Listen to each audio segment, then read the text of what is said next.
Hey guys, welcome back to the channel. Today I'm doing my October TBR. Yes, October is almost upon us. I'm so ready for Halloween season to begin. I mean, I guess it has already. September is the beginning of spooky season for all of us Halloween lovers, but October brings a special ambiance, if you will. I've got my Halloween shirt on. I'm so looking forward to diving into stories that are actually set on or around Halloween. Last year I didn't do that, and I did put some of these on my TBR last year, but I didn't get to them. I'm definitely going to read them this year. So I have picked out 10 books in total. Now that may be a lot for me, but 5 of them are really short, so it shouldn't be a problem. So first on my TBR, doesn't mean I'm going to read it first, but that is Halloween Land by Al Sarantonio. I've only read one short story by Al Sarantonio before, and I really enjoyed it, so I'm looking forward to reading this one and another one by him this year. This is one of the ones I put on the TBR for last year, but didn't get to it. But in this story, it takes place in a town called Orangefield, where Halloween is never normal. And this strange, bizarre carnival comes to town. And I guess it brings along this odd little girl or something. And our main character is Detective Bill Grant, and he is on the trail for this little girl. And it leads him to Paris, I think, and then back to Orangefield, where the ultimate battle between life and death will take place. So, I love the cover of that. So spooky. Yes, there's Halloween Land. And then next on the TBR is the other one from Al Sarantonio called Horrorween. Yeah. This also takes place in the town of Orangefield. And in this story, the Lord of Death himself is named Samhain. And if you don't know, Samhain is like the name for Halloween season or whatever. I don't know exactly. But in this story, it's like an actual being, and we have Detective Bill Grant in this one as well. And there's a boy that goes missing from town, and he thinks that Samhain is responsible. But even Grant cannot imagine the horrific extent of the Lord of Death's grand scheme. As what may prove to be the last Halloween approaches, the fate of the world will depend on the survival of a small group of people, pawns in a terrifying game of cosmic proportions. Once again, I love the cover of this one. Didn't get to it last year, but I'm definitely reading it this time. These next 2 books don't take place on Halloween, so I was wrong in saying that all 10 of these take place around the holiday, but I wanted to include these 2 because they're short and I really want to read them. So the first one is a middle grade novella called Don't Call It All by Robbie Miles. All I know about this one is it is about a young boy who desperately wants a cell phone because all of his friends have one, and he wants to be included in the Instagram posts and all that fun stuff.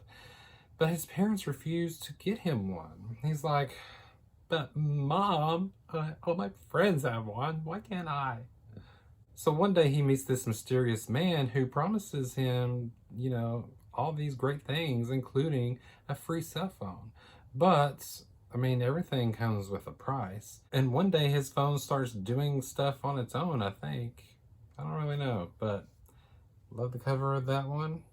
I thought, based on the cover, it's a good October read. Next is going to be a super fun read. It's not really a fiction story, but it's called How to Survive a Horror Movie by the producer of it, Seth Grahame-Smith, with a foreword by Wes Craven. So, I mean, spooky season, you watch a lot of horror movies, right? So, I thought this is the perfect book to go with October. And it has different sections in it, like how to defeat a killer doll, and how to survive a haunted house, and how to stay awake for a week. So it's got these different little sections. I think it's going to be super fun, super fast read. And it has little drawings in it, like, there we go, some zombies. So This is definitely going to be a fun read. It's How to Kill the Living Dead. So yeah, all different kinds of scenarios in this, and I had to have it. I got this at the library, in one of the library sales. This is like super cheap. Like, of course, I'm going to read that in October. Next is another middle grade novella. It is The Halloween Tree by Ray Bradbury. I've never read this before. I've never read Ray Bradbury before. All I know about this one is it's about a young boy who goes missing and his friends try to find him. That's all I really know. But again, great cover. It's very popular. Can't believe I've never read this one. If I have, I don't remember it. If I did at all, it would have been in elementary school.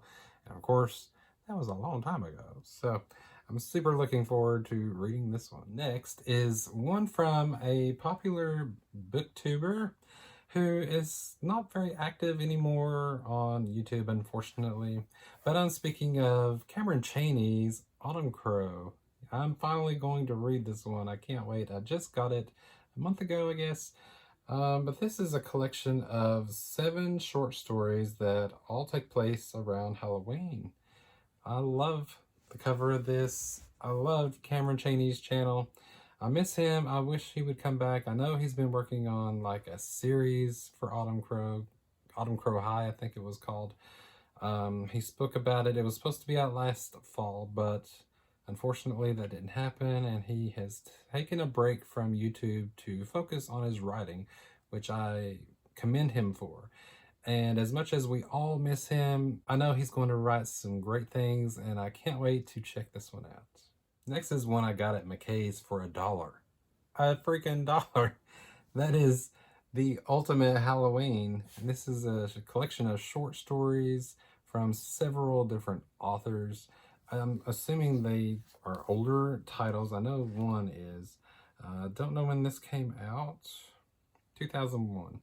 And it has 17 different short stories from a lot of different authors, including H.P. Lovecraft, Carol Boogie, Ron Gollert, some I've never heard of. Alistair Antonio, I have read that one before. R.J. Lewis. Yeah, I've not heard of most of these authors, but for $1, you can't beat a collection of Halloween short stories. This next one is called Dark Harvest by Norman Partridge. I don't know anything about this one. I do know there is a movie coming out based on this. I think it's coming in within the next few weeks, so I definitely want to read this before I watch the movie. I don't know anything about it, so let's find out what it is together. Halloween, 1963. They call him the October Boy, or Old Hacksaw Face, or Sawtooth Jack. Whatever the name, everybody in this small Midwestern town knows who he is and how he rises from the cornfields every Halloween, a bloody butcher knife in its hands, and makes his way around town, where gangs of teenage boys eagerly await their chance to confront the legendary nightmare. Both the hunter and the hunted, the October Boy is the prize in an annual rite of life and death. Pete McCormick knows that killing the October Boy is his one chance to escape a dead-end future in this one-horse town. He's willing to risk everything, including his life, to be a winner for once. Before Halloween is over, Pete will look into the sawtooth face of horror and discover the terrifying true secret of the October Boy.